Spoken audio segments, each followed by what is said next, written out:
I interviewed Jeff Brown for NBC 10 at Issue in April.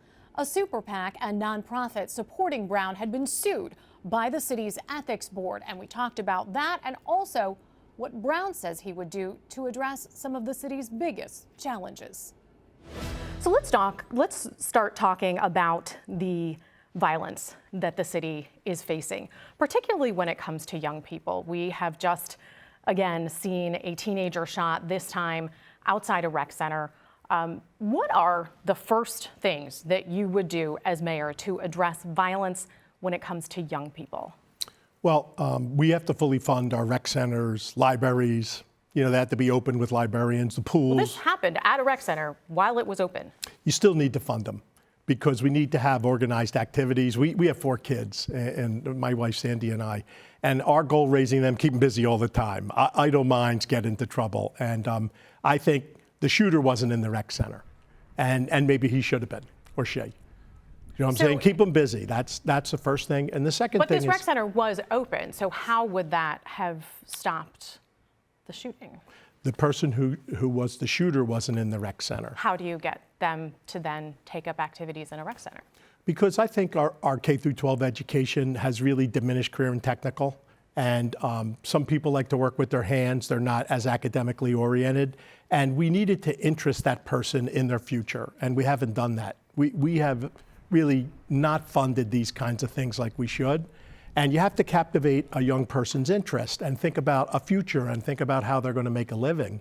And we haven't really paid attention to the non-college bound children. And some of those things can be long-term investments. Immediately, though, are there steps you think that you could take that would cut down on the violence that people would see immediately after you are elected? Yeah, absolutely. We're short on police. We're short about 25% of the force. City Council, they haven't done much to address the problem. I think we've hired Police have been trying to hire, but have run into challenges just like departments across the country. Right, and you remember, I'm a business person. I hire people. They haven't done everything they could. I would like to create a second tier of public safety officer with a different test, a test that people could pass, and then we could train these future police officers. We could get them remedial assistance and prepare them to pass the police exam. How would this test, your new test, be different? Well, the test today is physical activity, your capability, it's reading, and they ask questions about if anyone's been incarcerated in your family or has a felony conviction. We could have a lower standard, not a bad standard, just a more reasonable standard, and we could get these workers assistance to pass the police exam and get there. A lower standard for all of those things you just mentioned. I don't want to say lower, but yes, not as high of a reading standard. If they require 9th grade, maybe this would have 7th grade. So Philadelphians could get these jobs, people that live in poverty. This could be a pathway out of poverty. And we could get them assistance so they can pass the police exam and meet the standards. I mean, we created the problem in our school system. So you also, let's stay on the topic of safety, but move over to the opioid crisis. And you have talked about cleaning up Kensington. You said that needs to be done within 120 days. What specifically would you do? What would that look like? The first wave, and I got this experience from being on the board of the convention center, use homeless outreach personnel that are handle it in a nice way.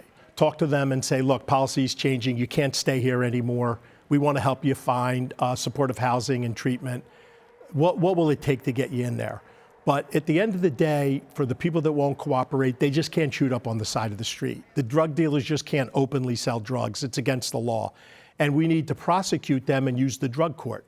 And in the drug court, they'll have an option of pay the price for your crime you broke or get treatment. And we want them to get treatment. So what does that look like? Are you talking about police are just going to show up and start arresting people? I think, I had this experience in the convention center. Talking to people, treating them in a human way, you can get a lot of people to voluntarily agree. We've got 70 or 80 people that were living under the tunnels to voluntarily agree. Like they had problems and concerns, we addressed them, and that got them into supportive housing. That would be my first approach, the soft way. You know what I mean? The empathetic way. But then ultimately, you can't break the law, and that's what we're allowing right now. You have been critical of a lot of your opponents for their government experience on city council, working in city government. and what they were or were not able to get done. Why should voters, though, trust that you will understand the responsibilities of being a public servant? So first of all, if you look at my track record, 35 years in business, and I chose a hard path, and then I chose to solve difficult problems. You know, open stores in food deserts, hire everyone locally and train them, especially returning citizens or the formerly incarcerated, help Black and brown businesses start their businesses so they could supply us. So I chose a harder way, but a better way for society. I'll do the same thing in government. What people get confused is city council people city council persons are legislators. And that's like scream out about a problem, come up with legislation to fix it. They're not leaders. That's not their job. I mean, they run an 8-person office. A lot of them don't have any leadership or managerial experience. What this city is lacking is someone that's used to running a very large unionized workforce. Do you think that you would be able to work with city council? I do think so. I've worked with them over the years. I've been here a long time working with them. And they're concerned about getting reelected.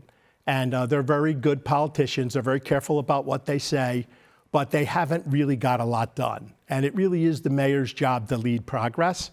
And at the end of the day, there will be some cooperation, some give and take that's required. Wouldn't you be worried about getting reelected either, or would you only serve one term? No, I would plan to serve two terms, but at the end of the day, I have tough decisions to make. They're not going to be popular with everyone. I'm looking at this like what is best for all of Philadelphia. Let's talk about let's talk about the race right now. As you know, this has been discussed recently. The city ethics board sued a PAC and a nonprofit supporting you, saying that you had coordinated with them and raised money for them during a specific period of time. What has your relationship been with that PAC and nonprofit? So prior to me being a candidate, many months before I was a candidate, I did help them raise money. And we believe we complied with every law that pertains to this. So I don't know why they're pursuing this case, but we think we will win. And how did you think that money would be used that you helped them raise? Well, in the very early days before I knew I was a candidate, I knew we wanted to support a candidate to be mayor. And so I did think that money would be used to support someone ultimately. And you know, at the end of the day, I decided that I wanted to take a shot and run, and I did. But I did that many months after I raised money. And we believe that fully complies with the Citizens United Supreme Court case. You have also said that this lawsuit against you is political. Do you have any evidence of that? Well, if you look at the history at the ethics board, everything is done in private until they make a determination, and their sole remedy is a fine. This is the exact opposite of that. Everything's been done publicly. Everything's been leaked. There's been nothing that's been done with confidentiality. They have not followed their own rules. And why would they do that? What rules did they not follow? Their rules are they're not supposed to make this political. They're not supposed to interfere. And what tells you that it's political? What about it tells you that it's political? What evidence do you have of that? Everything that they were thinking about, they leaked to the press. The leaders leaked to the press. That is inappropriate and against their own rules. Do you have evidence of that? We do. Can you share that with me? I'm not going to litigate the case right here, but this is emerging. I mean, the case on the Super PAC is Monday. We'll see what the results are. The judge said he'll make a decision then. And the case with the ethics board, I believe, will also be resolved very quickly. Voters will be able to see the outcome before they decide who to vote for. You have also talked, when you talked about this as being political, you said people don't want changes. If you're elected, are there some specific changes that you are looking to make regarding the ethics board? Well, let me say this. My number one priority is working people, getting people out of poverty. And my number one priority is not the comfort of the politicians and all of the things that they're accustomed to getting. I think that's something that they don't like. I'm accountable because I'm mostly self-funded. I'm accountable to the people. There was a discussion about a donation from a sports team that you have said you don't know if that was the Sixers. That being relevant, of course, because there is discussion of the proposal for a new Sixers arena. Do you think, and would you call for all donors to PACs supporting candidates for mayor to be made public? Well, the problem is Citizens United case doesn't permit for that. But you could say that you think it should happen. Personally, I don't know who put money in that fund, but I think it would be important for people to know who put money in there. Before the election? I think so, but that would be up to them. I mean, I don't have a problem with it. So you would ask that anyone supporting you, any group supporting you, reveal their donors before the election? Yeah, I think they should say why they're supporting me, and they should say what they do. But at the end of the day, that's a decision for a group that I don't control. But you would ask them to do it? Yeah. Not long ago, a couple days ago, I tried to ask you some questions about these. You did not stop to answer our questions.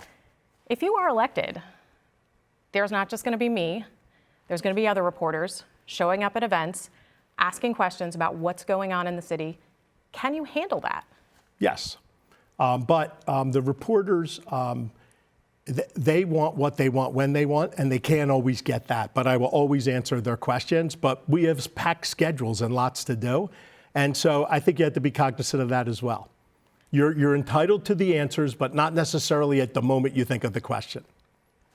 What does that mean, though, for voters if you decide that they don't get answers that day?